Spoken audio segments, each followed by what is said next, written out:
You're listening to the Holistic Interior Design Business Podcast. This is a podcast that guides you as a new or inspiring independent interior designer navigating your entrepreneurial path. Here, with my over 20 years experience, I will share my holistic approach to design with intention and ancient practices, including feng shui, all incorporating mind, body, and spirit into my design projects. You will also learn from seasoned interior designers as they give strategies and insight of how they built their businesses and continue to work in the field. Together, we will discover supportive trade partners, new ideas, creatives, and inspiring artists from around the world. I am your host, Rachel Lorraine Crawford. Alrighty, welcome to the Holistic Interior Design Business Podcast. I'm super excited because I have Jazmin on with us today. Hello, Jazmin. Hi. Hi, I'm so happy that you're here. We did a workshop for the Design Coven a little while ago all about lead magnets, and everybody was, I know their minds are blown. They're like, oh my God, like there's so much. And right after your episode, we got together at one of our co-working and we were like trying to brainstorm on different lead magnets. And I think even Jamie actually did hers while we were sitting there. So that was really cool. I love that. Yeah, that's awesome. Yeah, it was fantastic. We're talking all about brand voice today, which I think is huge. I know I've had some personal struggles with this, and I was actually talking to you about it when we met up that one day. So we'll dive into all that because I know there are some people that are definitely going to resonate with everything that we're speaking on. But before we get into that, I'm going to go ahead and set our space, kind of ground us in, center us. I'm going to light a candle, setting intention for connection and creativity. And I also like to do this just when I set my day, just to kind of get grounded because I feel like I'm really scattered a lot of the times. And so this is a nice little ritual that anyone can do. And then we're going to pull a card. So I've got crystal cards. I've got the Radiant Crystal Card Deck. Yeah. Oh, sapphire, my birthstone.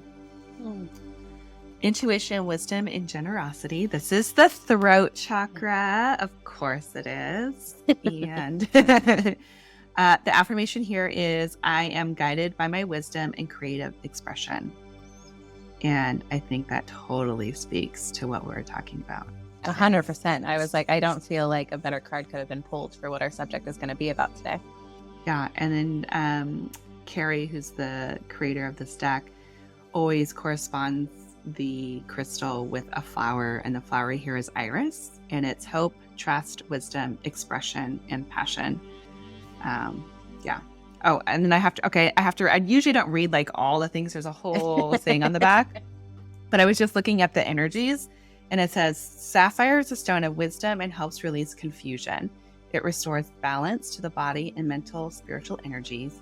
It heightens concentration and attracts joy. It is a stone of prosperity, fulfilling dreams and desires.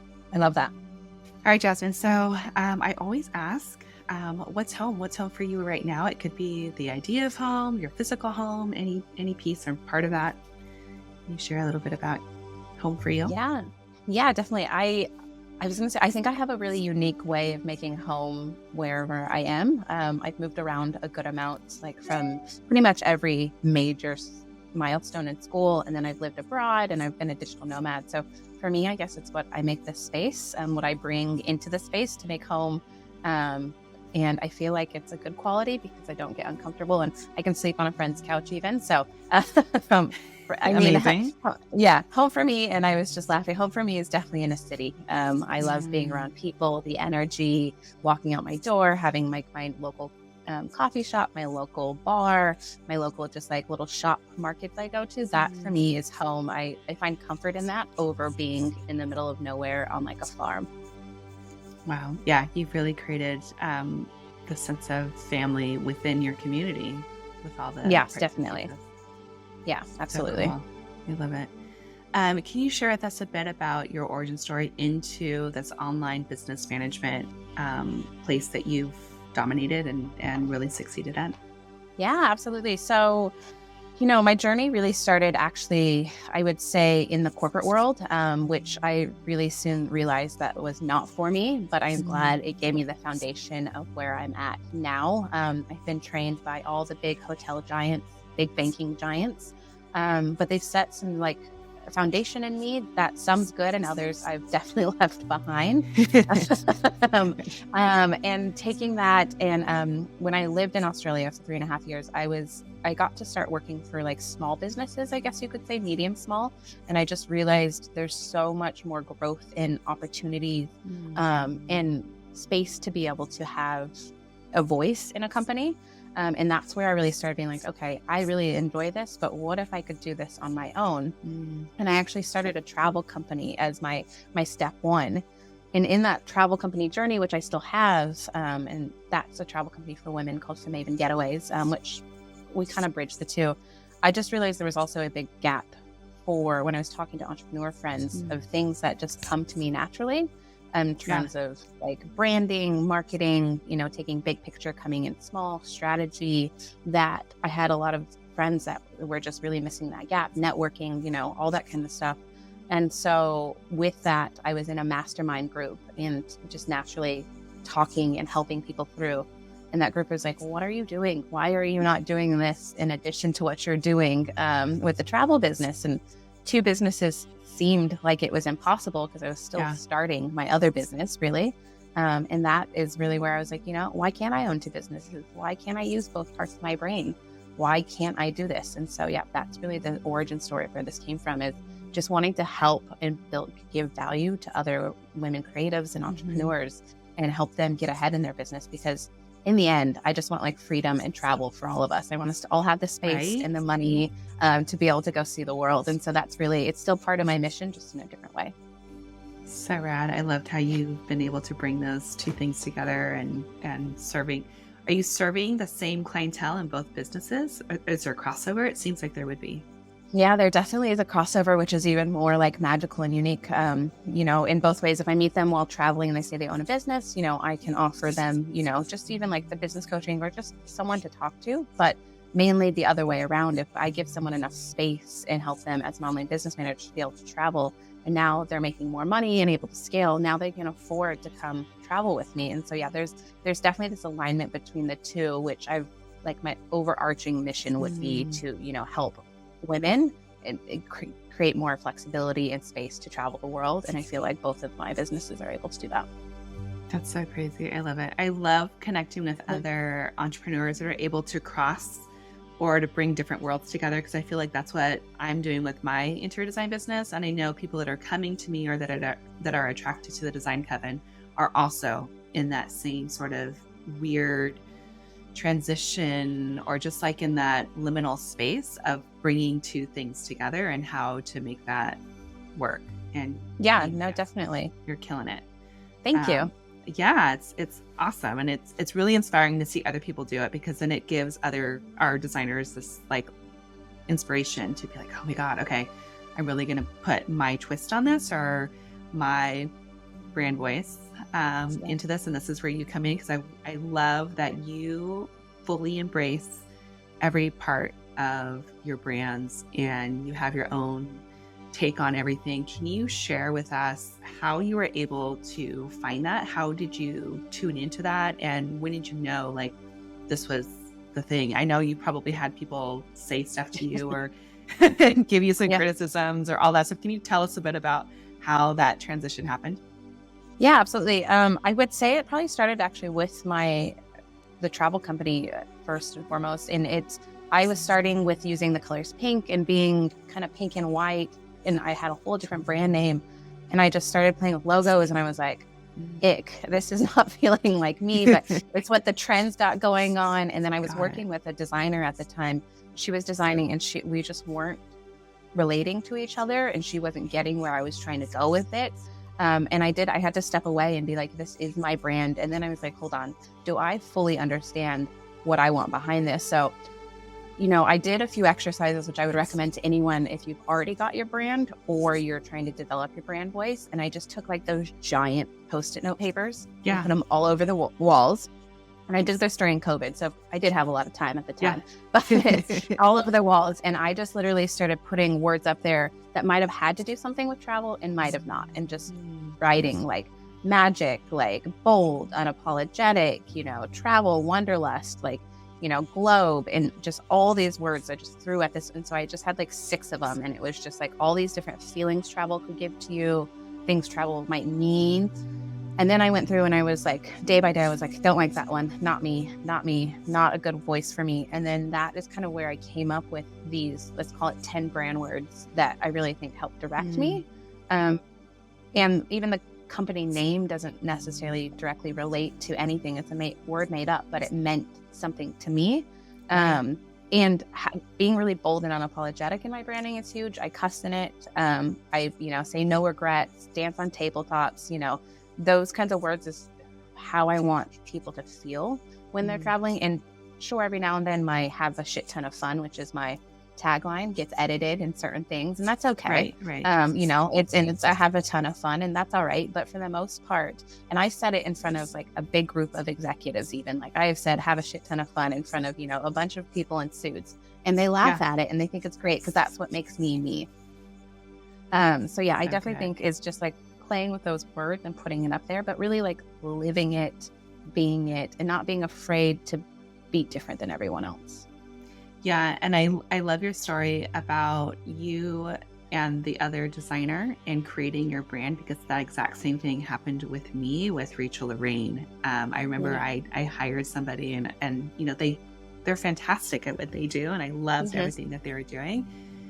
But when I was looking at that brand, it was just like, oh my God, this is like not me. Like I didn't know how to express it as much. And it was like, I was like, no, there needs to be mystery and sexy and like, like all this stuff. And I knew the person that I needed to connect with to create that icon and the logo and the colors and everything. And once I got with her, it was like, I didn't even really have to, we're really good friends. So she knows my aesthetic and we do stuff together. So she got it, but sometimes it's hard to really express the energy of what you're wanting to create. And it's okay to try and to work with somebody and then to know that it's not going to work. And you have to, and it's like, it was a loss, but it got me to the next space, because then when you're going to click with somebody. So don't be afraid to try to work with somebody. And then if it's like dating a little bit, like it's a little bit like dating. And this is it's your baby and your forever and your thing that's going to be out there. And so you don't want to just kind of like it. You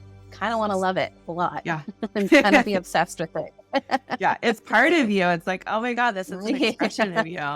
And I could see parts of me in the past that would have been like, oh, I'll just go with it because I don't want to upset them. Or, they're really good at what they do. Maybe I don't know what I'm talking about, or, having those self-doubts that come in. Yeah. But with that, it was very clear. And it was just like, okay, we have to totally cut this. And I feel like with you and with me, we do know our brands and the words that align with it a lot. So we're able to go, no, that's not right. But I feel like for those beginning in these stages, I actually just led a workshop on this last night, just like getting clear and starting with like your mission and your values as you're building out your brand is so huge, because you'll be able to instantly tell if things are aligning and those brand words are like showing up in everything that you do. Then you'll start to feel like it's you and it's a brand, because, there's certain words you say instead of other words, and certain words I say. Like, I don't say vacation, I say getaway. And so everyone says, what kind of vacation are you planning? I'm like, well, it's getaway to me, just because that's what aligns with my brand. That's so cool. I love it.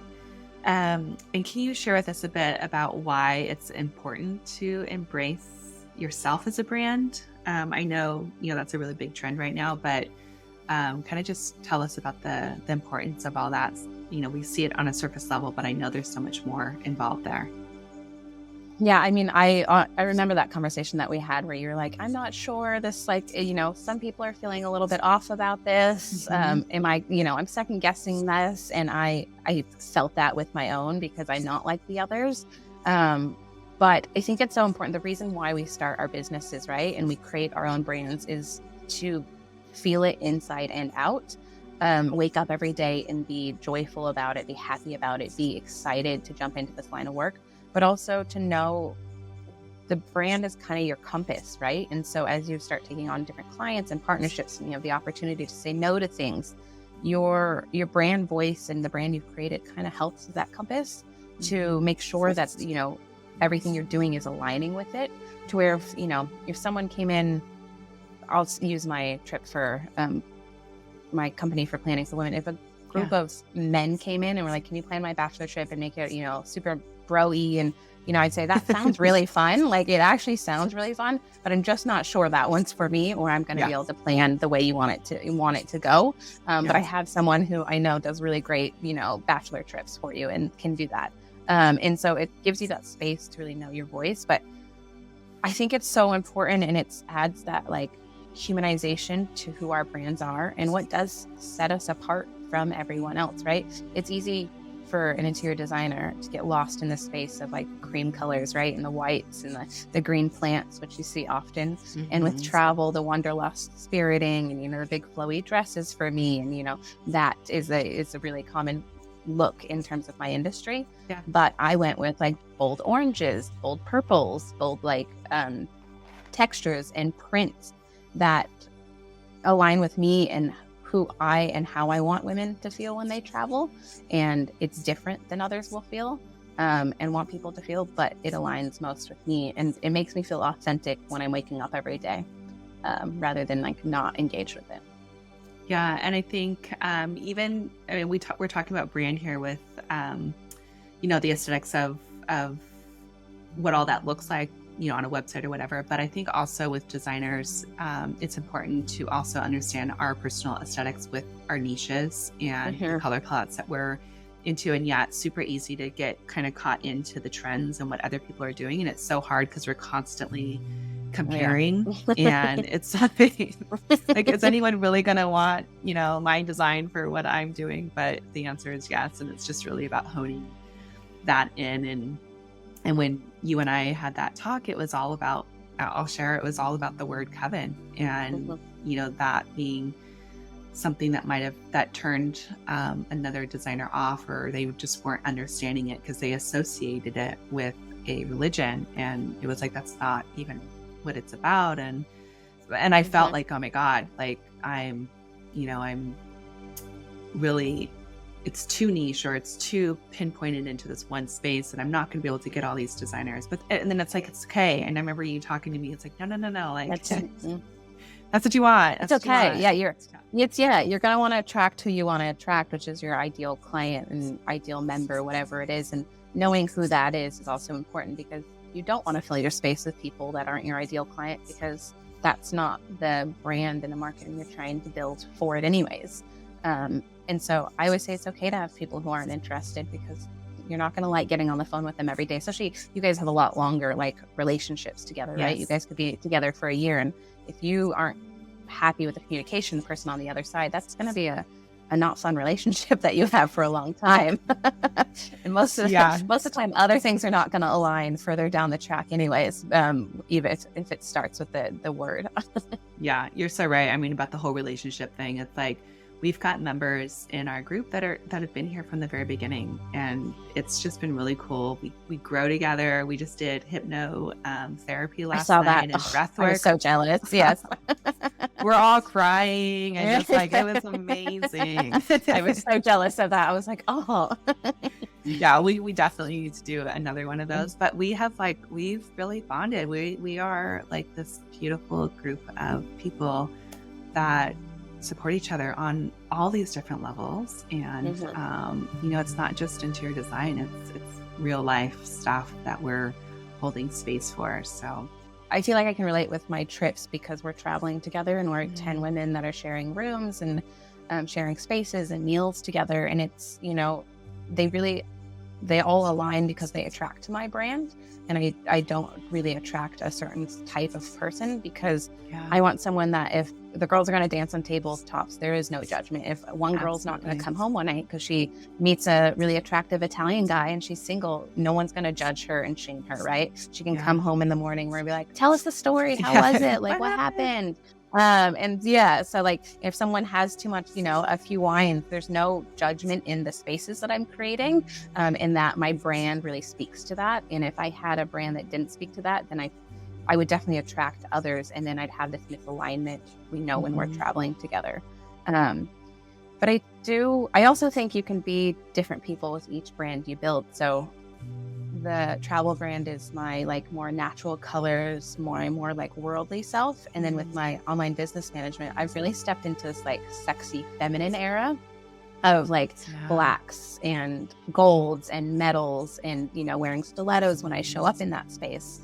And it's been really fun to bring on that personality, and even for my brand photo shoots. And when I'm talking and I like really want women to feel bold and confident with it. And, the content I'm writing for it as well is just, I'm stepping into that. And I had a client recently where, she's like, I'm not feeling my personal space isn't aligning with my brand fully. I'm like, but do you want it to be, or do you want this to be your brand and you be your person? She's like, I kind of want it to be a brand. I'm like, well, you don't have to be this person every day. Yeah. You can show up in that space for that brand when it's needed. And then you can be yourself in your off time. And that, as long as you still feel aligned to what your brand is. So yeah, there's definitely space to be fun with it. Mm-hmm. Yeah. And I love that you mentioned that this brand that you're creating doesn't have to be you all the time. There's so many facets and parts of us that we get to change and morph and step into these different roles, and we don't have to be this one thing. And we can also evolve, right? Yeah. Like it can always change. Exactly. It can always evolve. And it does naturally as we get older, as things change in our life, as services, products change. Yeah, you can definitely evolve into your brands. Amazing. What advice would you give to somebody that is trying to hone in on like what the heck their brand is, or any exercises? I know you mentioned like the putting up all those Post-it papers and just writing out words. I think that's a huge practice of writing out words that align with, what you're trying to express. Is there anything else like that you can kind of share with us that people can do today? Yeah, absolutely. Writing down the words, but even past that, writing down like your mission and saying it out loud, like an affirmation almost. Like, does it feel natural coming out of your mouth? When someone asks you what you do, does it align with like words that naturally would come out of your mouth, or can you get there with it? Wearing the colors of your brand, does it feel like you can step into that? Do you like it on you, around you? So, a lot of the time I'll start buying colors in the brand that I'm trying to build or want to be in and be like, does this feel like me? Even if you're changing your name, changing your logo, don't just look at it on your computer. Print it out, put it on your phone, see it in a signature, play with it before you say yes to your, final designs, or, even if you're doing it yourself in Canva, which is totally fine too. Same with your website, look at it in different places, have people, look at it. But I think my biggest word of advice would be, don't listen to what everyone has to say, and especially friends and family, because they know you as one person and they don't necessarily know you as this business owner and what you're trying to do. That's where you really need that community and that network, or a coach of some kind, and bounce ideas off of them, because they understand you're trying to build something that's not you every day, right? I don't travel the world every day. I have a normal life at home, and I'm not in stilettos and lacy outfits every day. I wear pajamas, but those are my two brands. And I remember I made the mistake when I first started doing too much relying on friends, and I was like, hold on, this isn't the right space for this, which is why I think the community you've built is so important, because they're the person to lean on to ask these kind of questions to. But also, if someone doesn't agree and doesn't get it, oh well, it's your brand. Yeah. I'm sure we know people questioned all the Nikes and all the, the big brands before I always joke with like the Tushy bidet, like how like bold the branding is, the Tushy bidet. I don't know if you've ever it's like super funky and fun. I'm sure one person was like, no one's going to buy this bidet, and like with all this really funny like branding, and they're like, oh, you just wait. And now it's hilarious. It's a bidet, but like their branding is so niche and so hilarious that's how you remember them. That's amazing. I love it so much. Thank you so much for that. I always ask about grounding and centering. Is there any practices that you currently do to kind of keep yourself in that grounded space, or just mindful in general? Yeah, I definitely am a big believer. Every Monday I'd love to say I do it every day, but every Monday I, light sage to kind of clear like the weekend out of my house and put just a new sense of openness into my house. I pull cards every Monday as well. I have an entrepreneur angel deck that I pull from to kind of align in the space. But I've been really into recently kind of like more of like a dance meditation Oh, rather what is than that? sitting with. So it's more or less just like dancing and meditating and saying things out loud rather than the sit still, because I am naturally a pretty relaxed person, I guess you could say. And so meditation sometimes just pulls me into like a sleepy zone. And I'm like, that's not what I need. I need Yeah, like the yeah. uplift to like step into it. So yeah, I've just been, doing more like dance. And so like even before like today, I'll put on a song and dance. Like, who do I want to show up in this Nice. podcast or in this space? And that kind of grounds me, but in just a little bit of a different way. That's wonderful. Can you also share with us, before we go, what services you have to offer, how people can find you, where can we follow you, how do we get to experience the work that you're doing? Yeah, absolutely. So for my online business management company, it's Jazmin, Jazmin Cornejo, Cornejo, on Instagram. And that's where you're going to find my online business management and my mentorship. And so with that, I essentially have one-on-one coaching that I offer, but I also offer these projects to where I can help you through building some sexy systems, as I like to say. And that can be through like a project management, or getting your online marketing up and running, your client experience, which I think is such an important part of service-based businesses, especially in the digital world, and how to create that online experience. So I had that, and I'll have some courses coming on that one. And then with my travel brand, Samaven.getaways on Instagram, that one is, if you're looking to go travel and even solo travel, I have a course that's going to be launching for solo travel soon. Oh my But gosh. in July, yes, I'm super excited for that one. In July, I am taking a group to Mexico City, and that I'm about to launch. And so that will be a group of about 8 of us going to Mexico City for a long weekend, Wow. with a big, focus on culture, food, and all the fun. And then I also will have some local tours here to San Diego. If you are in San Diego, that I'm starting to do. And I'm working on kind of like an urban wine tour through Oh, nice. Hillcrest. And then I'm also working on a kind of a women-focused art and photograph tour through Yeah. Balboa Park. So I'm in talks with Amazing. some of the museums right now, and to pair it with some different women-owned wineries. So yeah, if you follow that space, sign up to the newsletter, then you'll be the first to hear about what's coming. Amazing. I love it. It's so fun. Yeah, we definitely have to join in on one of your local events, because I think that would be fantastic. Oh my God, I would love that. I feel like the Yes. art and wine one would be a perfect Yes. tie-in for your group. Yes. Absolutely. Absolutely. Well, thank you, Jasmine, so much for hanging out with us and sharing all of your wisdom. And I'm excited to see other people connect with you. And then, of course, joining in on your local stuff will be so fun. And Jasmine Yeah. always kind of pops in during co-working, so we get to kind of hang out with her and experience her anyway. So I do. I here's love it. Yeah, absolutely. Yeah. Please come say hi. Um, Thank you so much for today. It was super okay. fun. You've been listening to the Holistic Interior Design Business podcast. If it's one that you have been enjoying, please share with anyone else that you think can benefit from this knowledge, and leave us a 5-star review that helps us get seen and found by other new and aspiring interior designers. And if you're looking for mentorship, I invite you to join our club here at the Design Coven. It's a bridge between school and real life interior design. We get in much deeper there. We have virtual and in-person events, so everyone is welcome. You don't need to have a design degree to be part of it, just an interest in holistic interior design. I also want to thank our editor, Marcy Ferry, and Kinseth Thibodeau, who is our music composer. Until next time, be well, and we will see each other soon.